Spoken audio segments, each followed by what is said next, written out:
एक उपासक अन्य नामों को जप सकता है, अन्य नामों का कीर्तन कर सकता है, अन्य रूपों का पूजन कर सकता है। एक उपासक जो किसी एक उपास्य देव में है, वो बहुत से उपास्य देवों की पूजा या नाम कीर्तन या नाम जप कर सकता है अच्छी तरह, उत्तर अच्छी तरह कर सकता है। परंतु ये साधारण भक्ति में, गौड़ी भक्ति में, वैधि भक्ति में, अनुरागात्मिका भक्ति में नहीं। बाबा उत्तर दे रहे। तो जब हम वृंदावन की भूमि से भक्ति की बात करते थे, प्रेम भक्ति, प्रेम लक्षणा भक्ति की बात, इसीलिए रसना कटो जो अन रटो, निरखी अन फुटो नयन, श्रवण फुटो जो अन सुनो, श्री राधा जस बैन। जैसे प्रश्न करते हैं एकांतिक में कुछ भक्त उपासक कि हम तो अमुक अमुक अमुक अमुक बहुत भगवान विराजमान किए हैं, तो सब भगवान के स्वरूप हैं, आप मना क्यों करते हो? नहीं, मना नहीं है। साधारण भक्ति तो सबकी ऐसी होती है, लेकिन जब अनुरागात्मिका भक्ति, प्रेम लक्षणा भक्ति की बात आती, तब अनन्यता आ जाती है। जैसे गोस्वामी जी सिया राम में सब जग जानी कह रहे हैं, फिर ये जब उनकी अनन्यता की बात सुनो तो कह रहे बने तो रघुवर ते बने और बिगड़े तो भरपूर, और तुलसी औरंते बने ताबन बे पे धूल। जब सिया राम में सब जग जानी तो और कौन बचा? यहां ज्ञान नहीं, ये प्रेम अनन्यता है। एक भरोसो, एक बल, एक आस विश्वास, एक राम घनश्याम हित, चातक तुलसीदास। जैसे चातक आकाश से बरसे हुई स्वाति की बूंद के सिवा और कुछ ग्रहण नहीं करता, ऐसे ही प्रेम भक्ति मार्ग का उपासक अपने आराध्य देव के नाम रूप लीला धाम के सिवा अन्य उसकी कोई भावना ही नहीं रहती। तो जब तक अनुरागात्मिका भक्ति का परिचय नहीं मिला, उसमें नहीं, तब तक ये सब चलता है। थोड़ी देर ये, थोड़ी देर ये, थोड़ी देर इनकी उपासना, इनका कीर्तन, इनकी चालीसा, इनका पाठ, ये प्रारंभिक भक्ति। लेकिन प्रेम लक्षणा भक्ति में जाकर के वो समिट जाता है, अपने इष्ट देव के नाम रूप लीला धाम में अनन्य हो जाता है।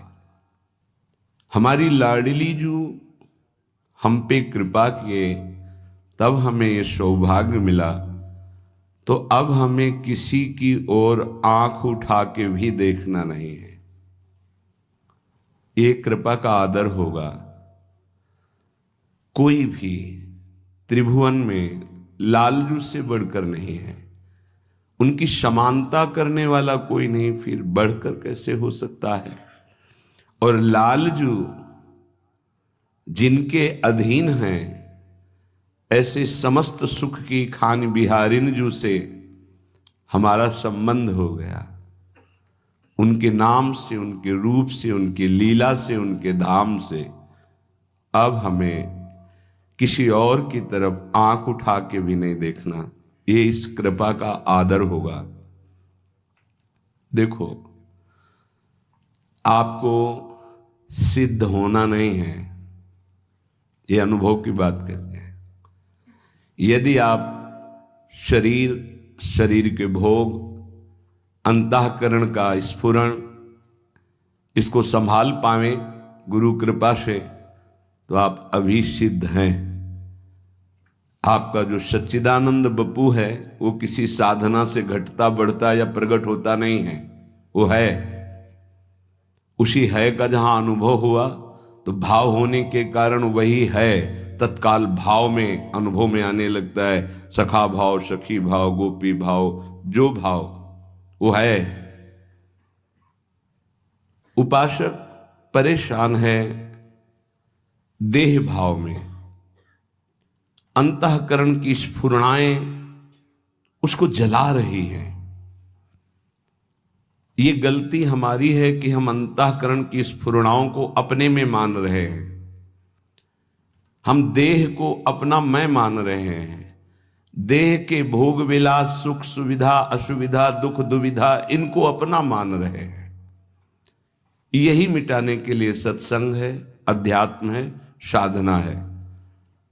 स्वरूप सिद्ध है, उसके लिए कोई साधना नहीं होती। उससे हम भ्रमित होकर देह को अपना स्वरूप मान बैठे, बस यही भ्रम मिटाने की साधना है। अविद्या मिटी तो बंधन भी भ्रम है और मोक्ष भी भ्रम है, क्योंकि जिसका बंधन ही नहीं हुआ उसको मोक्ष कैसे? वो तो निर्विकार अमल सच्चिदानंद घन, उसको कौन बांध सकता है? न वो कभी बंधा था, न बंधा है, न बंधा रहेगा। पर ये भ्रम यद्यपि मृषा छूटति कठिनाई, इसीलिए गुरु कृपा पात्र जन इसकी परवाह नहीं करते कि मुझे कब क्या स्थिति प्राप्त हो। वो केवल सावधान इसमें रहते हैं कि मेरा असाधन न बनने पावे, शास्त्र विरुद्ध गुरुजनों के विरुद्ध आचरण न बनने पावे। बस आगे से आगे स्थिति भूमिका आपके हृदय में जागृत होती रहेगी, उसके लिए आपको कोई प्रयास करने की जरूरत नहीं है। आप कृपा पात्र हैं। साधना पुरुषार्थ एक अलग है और कृपा का स्वरूप अलग है। आप कृपा पात्र जन हैं। बस आपको इतना ध्यान रखना है कि असाधन न होने पावे, शास्त्र विरुद्ध गुरुवाणी के विरुद्ध आचरण न होने पावे। भूमिकाएं अपने आप जागृत होती चली जाएंगी। अब हमें आंख उठा के किसी और की तरफ नहीं देखना, कोई स्थिति हो या ना हो। अनन्य भाव प्रियालाल के चरणों में श्रीपाद प्रबोधानंद जी बहुत सावधानी पूर्वक उपासक को अपने उपास्य देव में आसक्त होना है, इस बात को कह रहे हैं। निमर्यादा स्वदमभितः सेवमाना विभूति पश्यत् ब्रह्माभिदमपि पदम नापि नाम्नाय वर्त्म बृंदाटव्यामतिरतिरसैकाग्निमग्नं श्रितानां गौरश्यामं तदुभयमहा कोऽपि पंथा दुरूहः। बहुत महिमा की बात करें कि ये मार्ग में चल पाना बड़ा दुरूह है। दुरूह बड़ा कठिन है। क्यों? प्रेम मार्ग में क्या कठिनता है? अनन्य रह पाना, टिक पाना। ज्ञान के मार्ग में हर समय फिसलन का डर होता है। जैसे ज्ञान के पंथ कृपाण के धारा परत खगेश लगे नहीं बारा, नष्ट होने में देर नहीं लगती, क्योंकि उसमें आश्रय भरोसा प्रभु का नहीं है, स्वयं आप चल रहे हैं। गिरे तो गिरे, चले तो चले।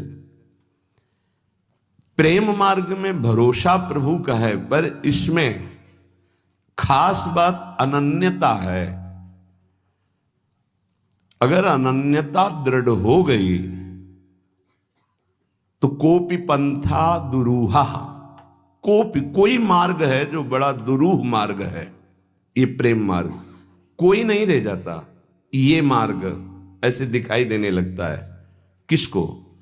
जो श्यामाजू का अनन्य हो गया, किशोरी किशोरजू का अनन्य हो गया। यदि हमें श्रीपाद कह रहे हैं, जो महान उद्वलित प्रेम समुद्र अमर्यादोन्मीलन, उन्मीलन प्रिया प्रीतम, जिनकी विविध प्रेम लीला रूपी तरंगों का पान सहचरी जन करती हैं,